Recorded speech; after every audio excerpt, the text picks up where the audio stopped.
दोस्तों, अगर हम किसी भी प्लेटफॉर्म में एक बार सक्सेस हो जाते हैं तो आगे की रणनीति बनाने में हम लोगों को और हिम्मत बढ़ जाती है। यानी कोई भी काम अगर हम लोग एक बार सक्सेस कर लेते हैं दोस्तों, तो हम लोगों को फिर उस काम को आगे करने में और भी हिम्मत बढ़ जाती है। जिस तरह आप लोग यहाँ पर चंद्रयान 3 के बारे में देख सकते हैं दोस्तों, इसरो ने जिस प्रकार यहाँ पर चंद्रयान 3 को सक्सेस किया तो आगे की रणनीति इन्होंने बनाने की शुरू कर दी। यानी अब सूर्ययान की यहाँ पर तैयारी करने की शुरू कर दी। तो क्या है इसका पूरा प्रोसेस, किस तरह से सूर्ययान को तैयार किया जा रहा है और कौन सा डेट में इसको लॉन्च कराया जाएगा, आज की इस वीडियो के माध्यम से हम लोग पूरी जानकारी हासिल करेंगे दोस्तों। तो बने रहे वीडियो के एंड तक। चैनल पर नए हैं तो भाई चैनल को सब्सक्राइब भी कर लेना। तो चलिए आज की इस वीडियो को शुरू करते हैं।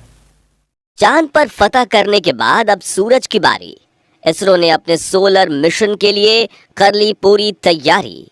लेकिन क्या इसरो को अपने पहले सूर्य मिशन में मिलेगी कामयाबी? और क्यों है सूरज तक जाने की राह इतनी मुश्किल से भरी? दोस्तों, 23 अगस्त के दिन चांद के दक्षिणी ध्रुव पर सॉफ्ट लैंडिंग करके चंद्रयान ने दुनिया भर में भारत का नाम रोशन किया।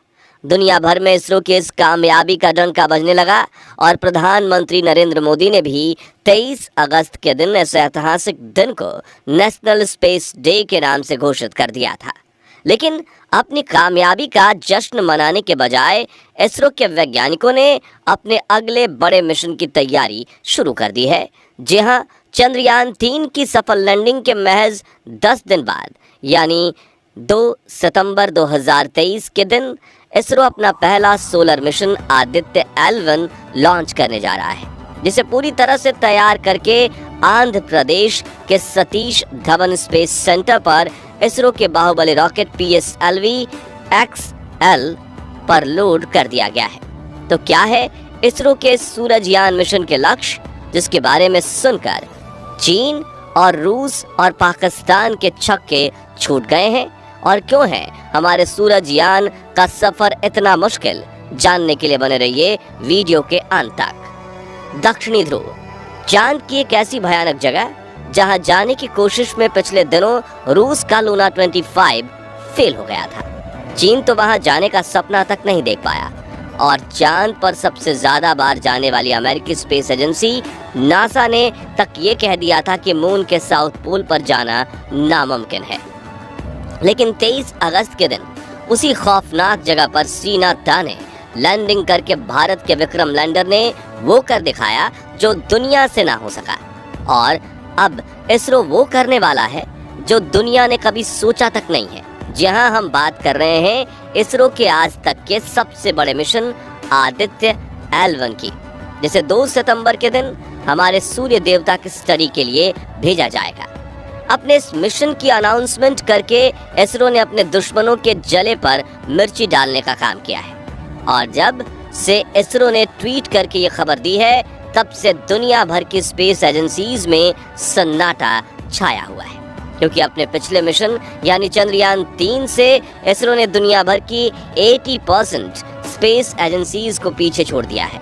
और विशेषज्ञों का कहना है कि सूरजयान मिशन की कामयाबी से इसरो चीन और रूस को भी पीछे छोड़ देगा और नासा के बाद दुनिया की दूसरी सबसे बड़ी स्पेस एजेंसी बन जाएगा।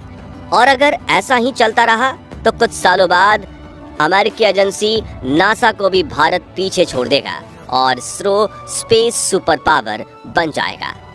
तो क्यों और कैसे होगा आदित्य L1 मिशन, आइए जानते हैं। दोस्तों, सौर मंडल के जन्मदाता सूर्य सिर्फ एक आग का गोला नहीं है, बल्कि सूर्य की वजह से ही आज सोलर सिस्टम के सभी ग्रहों, उपग्रहों और उल्का पिंडों का अस्तित्व है।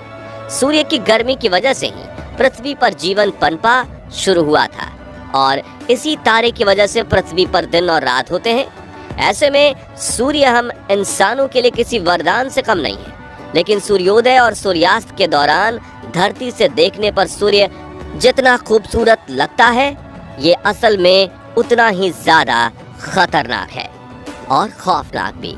और आपको ये जानकर हैरानी होगी कि सूर्य का तापमान इतना ज्यादा है कि अगर हम किसी ग्रह को इसके पास धकेल दें तो ये चंद पलों में उसे जलाकर राख कर सकता है। ऐसे में अगर हमें भविष्य में पृथ्वी छोड़कर सौर मंडल के चक्कर लगाते हुए दूसरे ग्रह पर जाना है तो सूर्य के बारे में हर एक छोटी चीज पता होना उतना ही ज्यादा जरूरी है जितना खाने में नमक। इसलिए 2008 में इसरो ने भी अपने सोलर मिशन आदित्य L1 की अनाउंसमेंट की थी। उस वक्त स्पेसक्राफ्ट के साथ सिर्फ विजिबल एमिशन लाइन क्रोनोग्राफ नाम के एक पेलोड को लगाया गया था और धरती के लोअर ऑर्बिट में इसे भेजा जाना था। लेकिन फिर भारत के रिसर्च इंस्टीट्यूट और यूरोपियन स्पेस एजेंसी भी इसरो के साथ जुड़ी और इसमें कई बदलाव करते हुए 7 पेलोड उपकरण लगाने का प्लान बनाया गया। वहीं से पृथ्वी से 15 लाख किलोमीटर दूर मौजूद लैग्रेंज पॉइंट 1 की हेलो ऑर्बिट में भेजने का निर्णय लिया गया। इन्हीं कारणों की वजह से आदित्य L1 को तैयार करने में इसरो को 6 साल लग गए और अब ये लॉन्च के लिए पूरी तरह से तैयार है।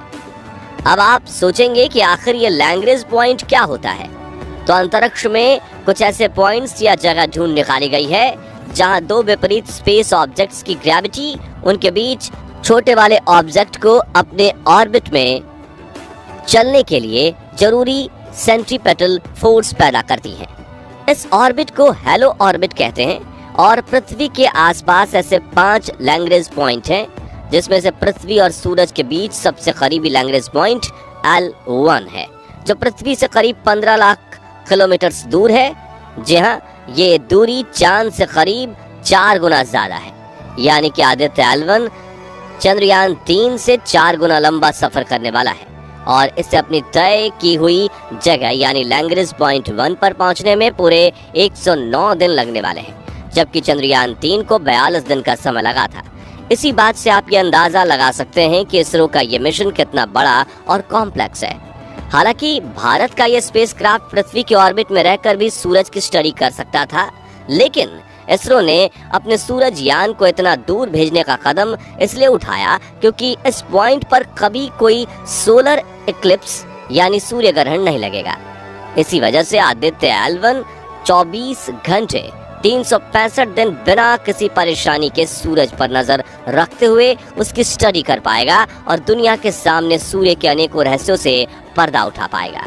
अब बात करें कि आदित्य L1 को लैग्रेंज पॉइंट 1 पर किस तरह भेजा जाएगा, तो इसरो ने हाल ही में इसकी ट्रेजेक्टरी रिवील कर दी है, जिसे देखकर दुनिया की स्पेस एजेंसीज में हड़कंप मच गया है, क्योंकि इस मिशन में हम इतना कम फ्यूल इस्तेमाल करने वाले हैं जितना में नासा और रूस चांद तक भी नहीं पहुंच पाते।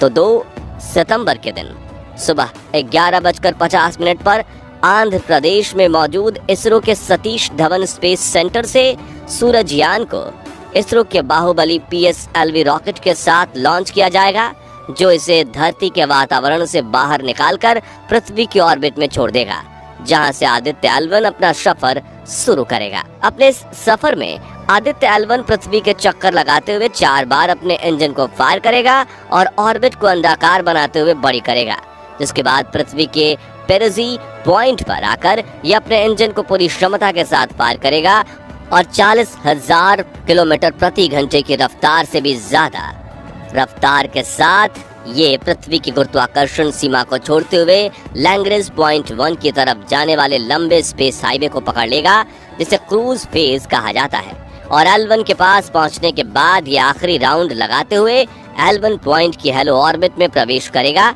जहां ये इस पॉइंट के आसपास बिना फ्यूल बर्न किए इस ऑर्बिट में लगातार घूमता रहेगा। इस प्रकार लगाए हुए 7 पेलोड उपकरण लगातार सूर्य की स्टडी करेंगे। आपको बता दें कि पृथ्वी से लैग्रेंज पॉइंट 1 तक पहुंचने के सफर में हमारे सूरजयान को करीब 109 दिन लगेंगे, यानी सितंबर में निकला सूरजयान दिसंबर में अपनी मंजिल तक पहुंचेगा, जहां ये लगभग अगले 5 सालों तक काम करता रहेगा और सूर्य की डेटा इसरो के हेडक्वार्टर को भेजता रहेगा।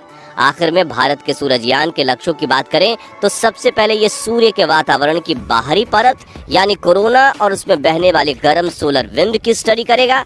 ये इतना जरूरी इसलिए है क्योंकि जहां सूरज की सतह यानी फोटोस्फीयर का तापमान सिर्फ 6000 डिग्री सेल्सियस है, जो कि केंद्र के बेहद करीब है, वहीं सूरज के वातावरण के बाहरी छोर यानी कोरोना का तापमान बढ़कर 1 मिलियन डिग्री सेल्सियस हो जाता है। इसलिए ये बड़ा रहस्य है कि जहां आग से उबल रही सतह का तापमान कम है, तो उसके ऊपर वाले वातावरण का तापमान इतना ज्यादा कैसे। इसके अलावा ये सूरज के वातावरण के बारे में जानने की कोशिश करेगा, जिसके लिए सूरजयान पर एडवांस इक्विपमेंट्स लगाए गए हैं जो कि लगातार सोलर एटमॉस्फेयर की स्टडी करेंगे। इसके अलावा दोस्तों, भारत का सूरजयान कोरोनल मास इंजेक्शन की भी स्टडी करेगा। दरअसल समय समय पर अचानक सूरज के कोरोना लेयर से बिलियन टन्स मटेरियल बाहर निकल के पूरे सौर मंडल में फैलने लगते हैं और इसमें सूर्य की मैग्नेटिक फील्ड भी होती है। और आपको ये जानकर अचंभा होगा कि उबलता हुआ मटेरियल सौर तूफानों के रूप में 250 से 3000 किलोमीटर प्रति सेकंड की रफ्तार से अंतरिक्ष में ट्रैवल करता है और अपनी तेज रफ्तार की वजह से कई बार ये 15 से 18 घंटों में पृथ्वी के पास पहुंच जाते हैं। हालांकि पृथ्वी की मैग्नेटिक फील्ड इन सौर तूफानों को यहाँ के वातावरण में प्रवेश नहीं करने देती, लेकिन अगर हम भविष्य में अंतरिक्ष में बचना चाहते हैं तो इन सौर तूफानों से बचने के लिए हमारे पास इसकी डेटा होना काफी जरूरी है, जिसे कलेक्ट करने का जिम्मा इसरो के सूरजयान ने अपने कंधों पर उठा लिया है। तो अगर ये वीडियो आप लोगों को पसंद आया तो वीडियो को एक लाइक कर देना है, चैनल पर नया है तो चैनल को सब्सक्राइब भी करना है, नीचे कमेंट सेक्शन में जाकर के कोई एक प्यारा सा कमेंट कर देना है। तो मिलते हैं दोस्तों नए वीडियो में, तब तक के लिए जय हिंद, वंदे मातरम।